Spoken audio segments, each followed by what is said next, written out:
El concepto de libertad y el libre desarrollo de la personalidad. Este derecho está consagrado en el artículo 16 de la Constitución Política de Colombia, el cual dice exactamente: todas las personas tienen derecho al libre desarrollo de su personalidad, sin más limitaciones que las que imponen los derechos de los demás y el orden jurídico. El concepto de dignidad humana se refiere a que las personas se deben reconocer como un fin en sí mismo y no como un medio para un fin. Esto quiere decir que las personas no deberían ser tratadas como objetos para satisfacer las necesidades del otro. El segundo concepto es el del pluralismo, el cual se refiere a la aceptación de que en la sociedad coexisten diferentes formas de ver el mundo, por lo cual es deber del Estado facilitar la convivencia dentro de la diversidad. Es decir, el Estado no puede oficializar ninguna forma particular de ver el mundo.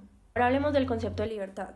La libertad parte de concebir a las personas como individuos que gozan de la facultad de elegir, tener un sentido propio de justicia, decidir lo que es bueno y malo para ellos y de poder elaborar sus propios planes de vida. Además, debemos tener dos conceptos muy claros: dignidad humana y pluralismo. Tras el asesinato del líder Luis Carlos Galán, se convocó una marcha del silencio en 1989, que desembocó con la creación del movimiento La Séptima Papeleta. Ese año se realizaron elecciones para Senado, Cámara, Asamblea Departamental, Juntas Administrativas Locales, Consejo Municipal y Alcaldía. El movimiento decidió realizar un séptimo voto pidiendo una Asamblea Nacional Constituyente. Estos votos no fueron reconocidos, pero el siguiente año la Corte Suprema de Justicia aprobó una consulta para una nueva Asamblea Nacional Constituyente junto con las elecciones presidenciales. Ese año fue elegido César Gaviria y el 9 de diciembre de 1990 el presidente convocó a las elecciones de la Asamblea Nacional Constituyente, que concluyeron con 70 miembros. El 4 de julio de 1991 se firmó la nueva Constitución. El libre desarrollo de la personalidad es uno de los derechos fundamentales que reside en la Constitución Política Colombiana de 1991, la cual señala que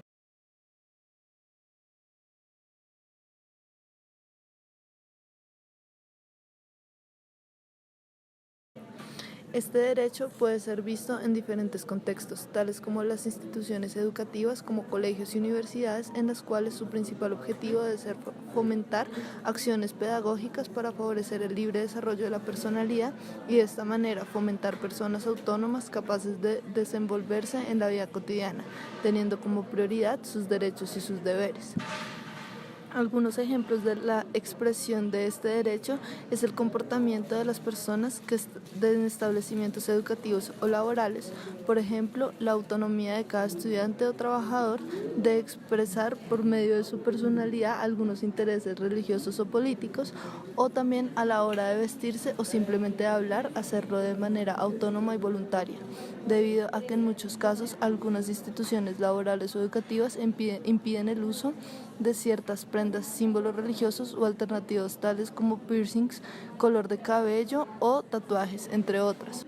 Por otro lado, la orientación sexual de cada persona también es una muestra del libre desarrollo de la personalidad, la cual en ocasiones puede ser vulnerada o rechazada por cierta ideología u intereses personales.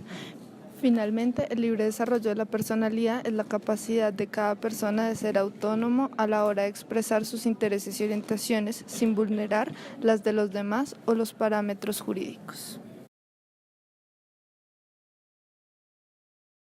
La potestad que el Ministerio de Educación Nacional le otorga a los colegios de construir su propio reglamento. Este debe ser basado en la filosofía y cultura que rige la educación prestada por la institución. Cada institución debe formular las normas de convivencia que regirán la institución, en virtud de las orientaciones ideológicas y religiosas de sus fundadores.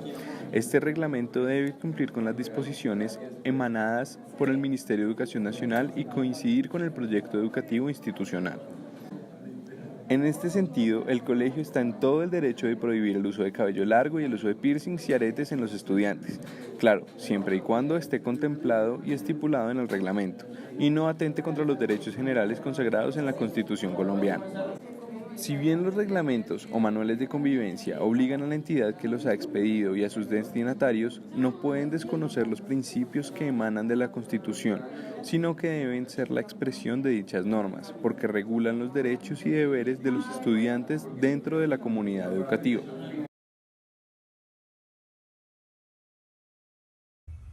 Sergio Urrego se suicidó el 4 de agosto del 2014. Todo comenzó cuando en mayo de ese mismo año una de sus compañeras de clase le tomó una foto a él y a su novio dándose un beso. Esta foto llegó a manos de las directivas de su colegio, quienes calificaron este acto como obsceno y grotesco. Allí empezó un proceso disciplinario en contra de ambos jóvenes, a quienes los forzaron a ir a psicología, los separaron y los obligaron a contarle a sus padres que eran homosexuales. Por el lado de Sergio, su madre no tuvo ningún problema, pero por el lado de su novio comenzó un problema peor, pues estos acusaron a Sergio de acoso sexual y más problemas vinieron para la familia de Sergio, quien estaba teniendo muchos inconvenientes para graduarse. El 3 de agosto del 2015 la Corte Constitucional escuchó a dos mujeres, la mamá y la abuela de Sergio, quienes pusieron una tutela en contra del colegio.